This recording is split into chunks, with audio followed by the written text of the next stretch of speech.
Dear student, we have been discussing the chapter Universalization of Primary Education. Today is our fourth episode discussion, and today we are going to discuss the major problems, obstacles, hazards on the way to achieve universalization of primary education. According to Hartog Committee report, among the different problems on the way to achieve 100% universalization of primary education in a stipulated period of time, those have emerged. The most important problem, that is wastage and stagnation, अपचय एवं आबद्धता. What is wastage and what is stagnation? Wastage means pre-withdrawal of child from the school before completion of primary education.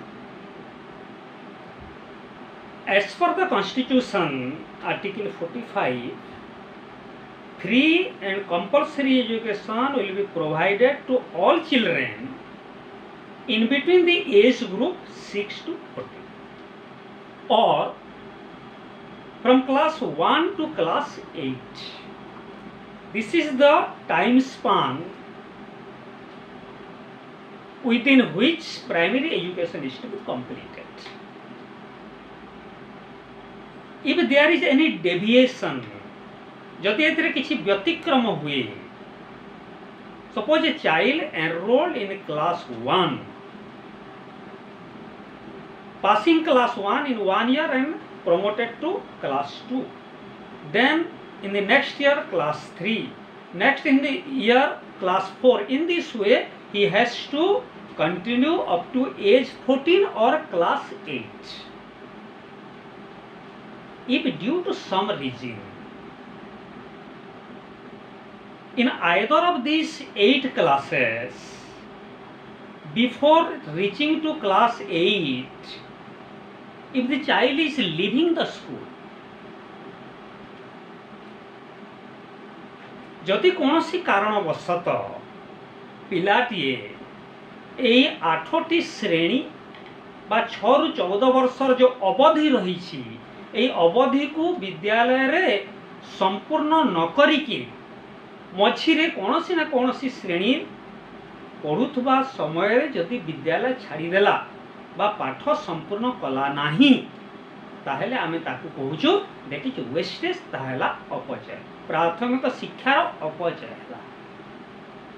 प्राथमिक शिक्षार अवधि संपूर्ण होबार पूर्वरु जदि कौनसी कारणवशतः कौनसी पिला विद्यालय छाड़ी दिए, से प्रकार घटना को आमे प्राथमिक स्तर रे प्राथमिक शिक्षार सार्वजनिकरण रे अपचय हैला बोली कहबा.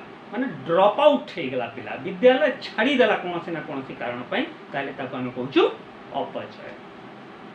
सही परी the next is your stagnation.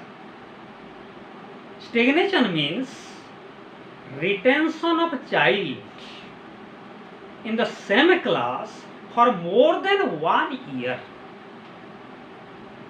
गोटिए श्रेणी रे एकाधिक वर्ष पाठ अध्ययन करिबा घटना को आमे आबद्धता बोली कहबा. If a child retains in the same class, एक निर्दिष्ट श्रेणी रे प्रथम क्लास रु द्वितीय क्लास, तृतीय क्लास, चतुर्थ क्लास, मनकर पंचम क्लास पर्यंत पिला पढ़ी आसेला एवं कौनसी ना कौनसी कारणवशतः पिला विद्यालय रे रेगुलर आसी पारिला नाही, परीक्षा समय रे तार कौनसी समस्या हे गेला बा पारिवारिक कौनसी समस्या रहिला जोथि पई कि से परीक्षा देई पारला नहीं, पंचम श्रेणी उत्तीर्ण हो पारिला नाही एवं पंचम श्रेणी को आउ थरे से रिपीट करला. once again he is reading class 5. तारे से प्रकार एक घटना को आमे आबद्धता बोली कहबा. the flow of education class 1 to class 8 from age 6 to age 14 is stagnated, there is a break, सेठी गोटे ब्रेक लगिला जो कि पिला ठीक समय भितर अवधि भितर प्राथमिक शिक्षा परिसमाप्ति से करि पारु नाही। गोटे श्रेणी को एकाधिक वर्ष गोटे श्रेणी अतिबाहित करवा अध्ययन करवा घटना को आमे आबद्धता बोली कहबा। Is it clear now? Wastage means pre withdrawal of the child from the school before completion of the child और withdrawal of the child from the school before completion of primary education. And stagnation means retention of the child in the class for more than 1 year. These are the two most important reason for which universalization of primary education is hampered. Besides this, there are numbers of causes, reasons, obstacles, barriers, hazards on the way to achieve 100% universalization of primary education. Those are number 1 political cause, राजनैतिक कारण। We all know India is ruled by the Britishers over a period of 200 years. 200 वर्ष धरी भारत वर्ष को इंग्रेज माने शासन करथिले। And during their entire period the Britishers, they were not at all interested on education of India. भारतीयंकर शिक्षा प्रति सेमानंकर कौनसी प्रकार आग्रह नथिला। काहीकि एइति पई लोक माने जदि शिक्षित हेबे, लोक माने जदि सचेतन हेबे, राजनीतिक दृष्टिकोणरू सेमानक भितर सचेतनता आसे, ताहेले सेमान अधिक दिन पर्यंत भारत वर्ष शासन करि पारिबे नाही। तेणु तांकर एक राजनैतिक जो एजेंडा थिला, लक्ष्य थिला जे भारतीय मानक केवल आम शासन करिबा, सेमानकर शिक्षा प्रति कौनसी गुरुत्व देबा नाही। अनुरूप भाव रे स्वाधीनोत्तर भारत जेतेबेले आम भारत स्वाधीन हैला ता परे परे इंडिया हैज फेस्ड 2 वार, दुईटी युद्ध, दुईटी आम पड़ोसी राष्ट्र सहित आम युद्ध करिछि, पाकिस्तान सहित एवं चाइना सहित, ता सहित अन्य पड़ोसी देश मानक सहित मध्य आमर विभिन्न समय सीमा विवाद देखा देछि। बांग्लादेश सहित, चाइना सहित, पाकिस्तान सहित आमर सीमा विवाद सर्वदा लागि रहिछि। अर्थात राजनीतिक दृष्टिकोणरू विभिन्न समय रे एक प्रतिहत शिक्षा व्यवस्था को प्रतिहत करुथबार कारण होइछे हमर एई राजनीतिक एवं दुईटा वार जिते बेले हला, सीमा विवाद सर्वदा लागि रहिला, युद्ध रे हमर अनेक अर्थ धन संपत्ति क्षयक्षति होइछि। सेई क्षयक्षति को भरणा करिबा राष्ट्रर प्रथम कर्तव्य दायित्व एवं से प्रकार समय रे से जो दुस्थिति देके आम गति कले से समय शिक्षा पर सेतिक गुरुत्व दिया जाई पारिला नाही। तेणु राजनीतिक स्थिरता जदि राष्ट्र रे रहिछि ताहेले शिक्षार प्रगति, शिक्षार प्रसार संभव हो पारे। जदि राजनीतिक अस्थिरता दीर्घ समय पर्यंत, दीर्घ अवधि पर्यंत लागि रहे ताहा शिक्षा क्षेत्र में व्याघात सृष्टि करिଥାଏ। अनुरूप भाव रे अन्य एक कारण होची सामाजिक कारण। भारतर जो संस्कृति रही, भारतर जो परंपरा रही, भारतर जो धर्म विश्वास रही, भारतर जो आमर चलनी रही, ताहा अन्य कौनसी देश रे देखिबा पई पाई परिबा। So far as our custom, tradition, way of living, religion, culture is concerned, numbers of orthodox belief, superstition are there. Even today, these are practiced in remote rural areas.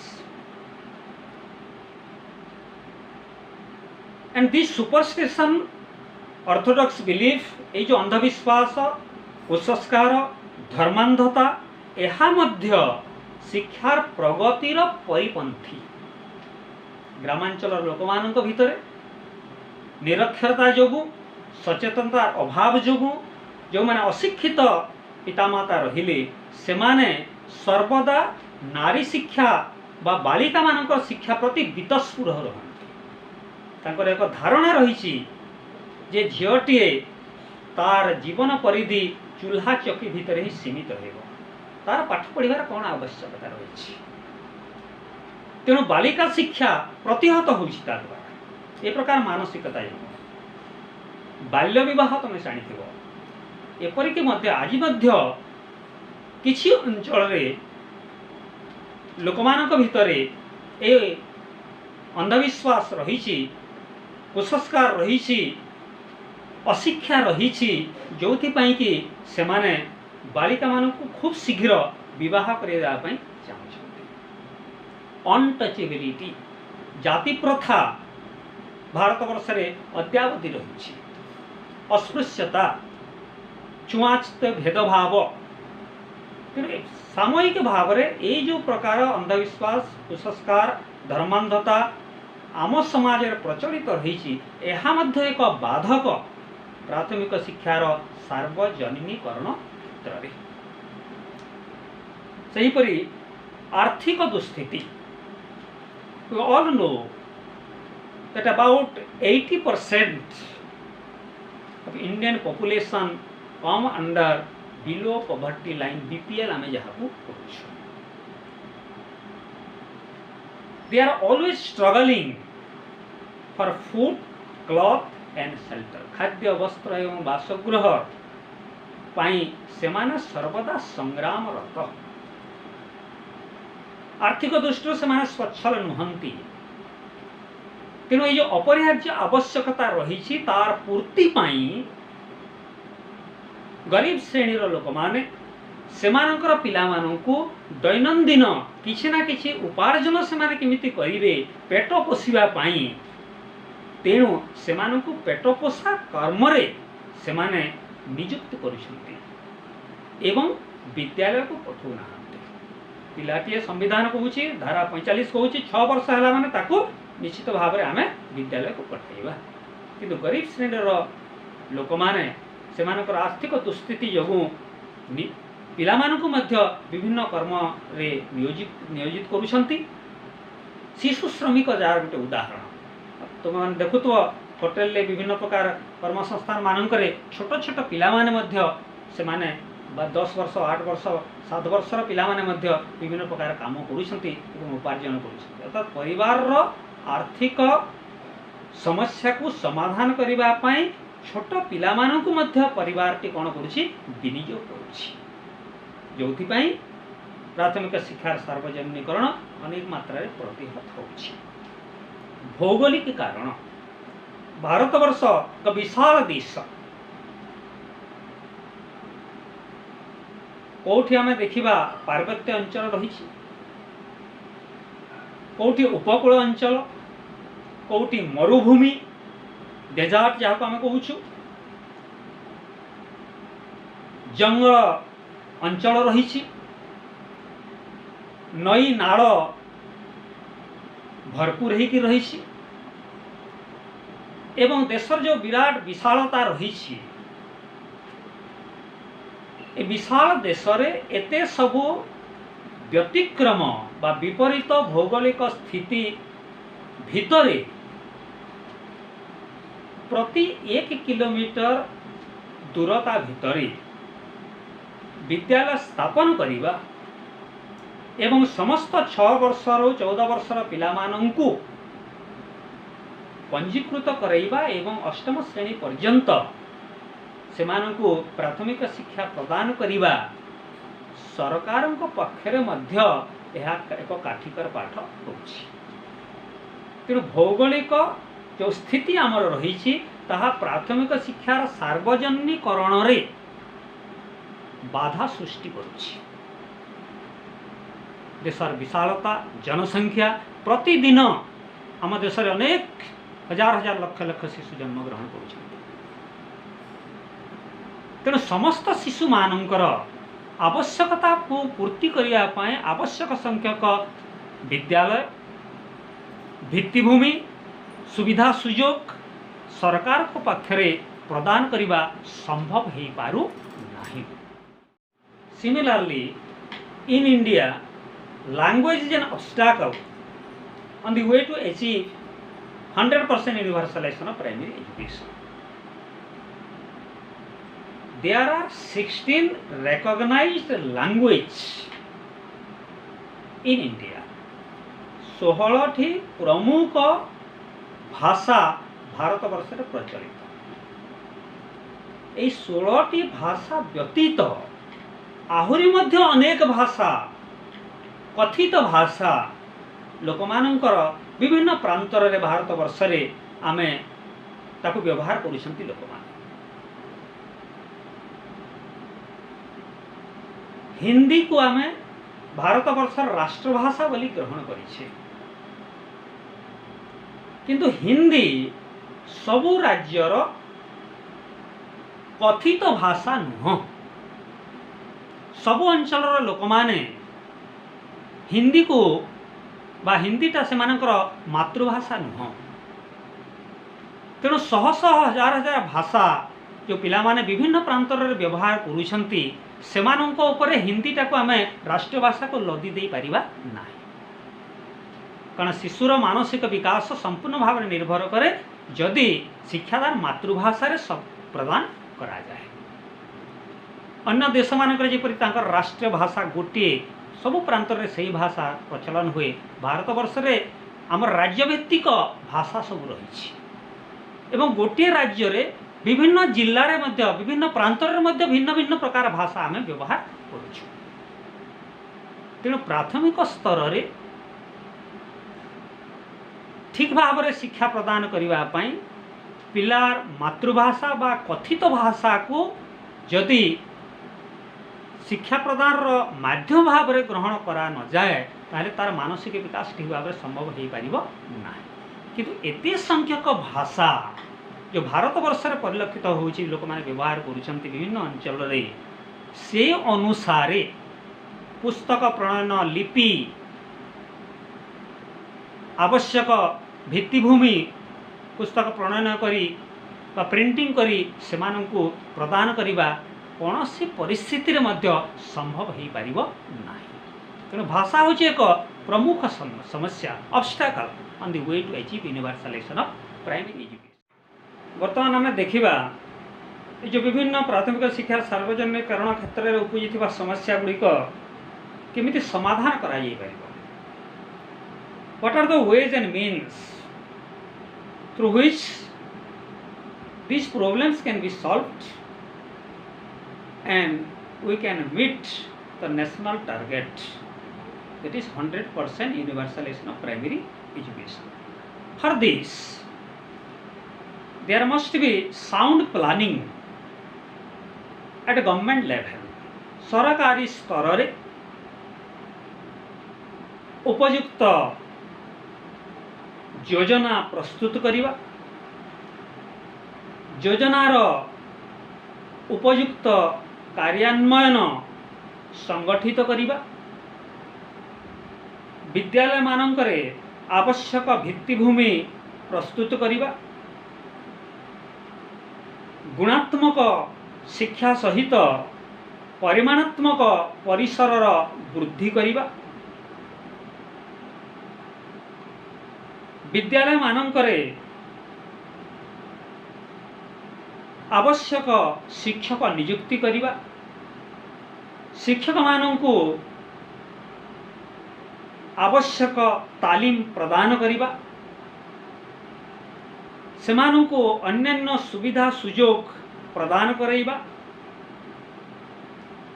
प्राथमिक शिक्षार सार्वजनिकरण पाई विधिबद्ध नीति नियम खसड़ा प्रस्तुत करिबा,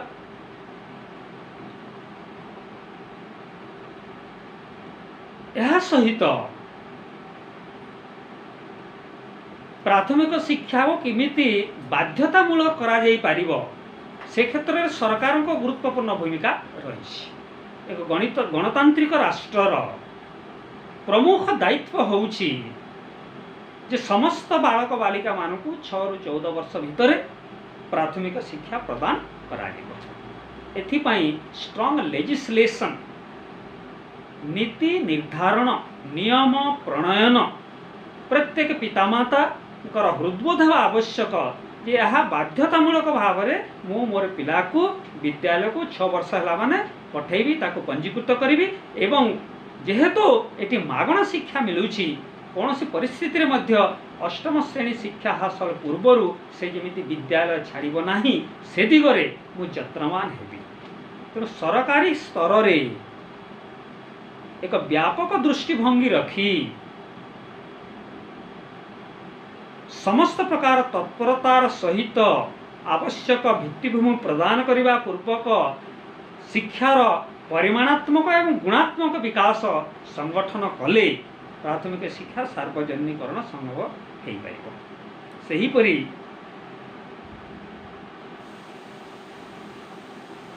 time to time the school must be supervised by different authorities. विभिन्न authority मानक शिक्षा विभाग जो अथॉरिटी माने सब रहिले से माने विभिन्न समय रे विद्यालय को परिदर्शन करिवे एवं विद्यालय रे पाठ्यक्रम ठीक भाव में संपादित होउछि ना नाही, शिक्षक गोष्ठी भितरे सुसंपर्क स्थापित होइछि ना नाही,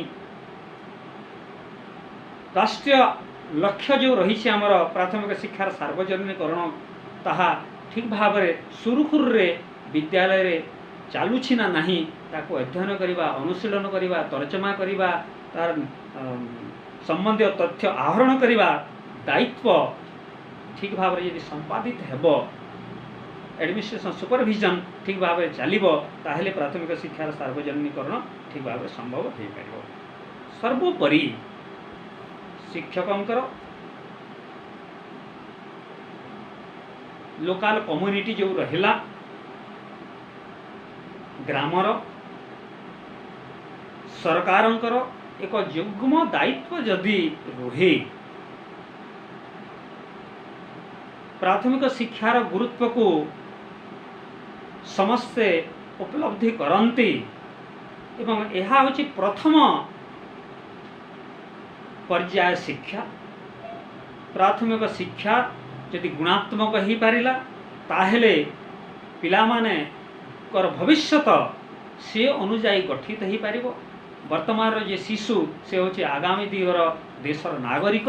तेणु प्रत्येक नागरिक प्रत्येक शिशु वर्तमान जी रही से भविष्यत जन शिक्षित सचेतन कर्तव्यनिष्ठ नागरिक भाव में गठित हो यही आभिमुख्य जो आम समस्त रहिबो एवं युग्म दायित्व आम निर्वाह करवा निश्चित भाव में प्राथमिक शिक्षा सार्वजनिकरण 100% संभव हो पारे। आसंता श्रेणी रे पिला माने आमे पुणी देखिबा प्राथमिक शिक्षार सार्वजनिकरण पई सरकार ओ सब गुरुत्वपूर्ण पदक्षेप हाथ को नहीं। समस्त को धन्यवाद।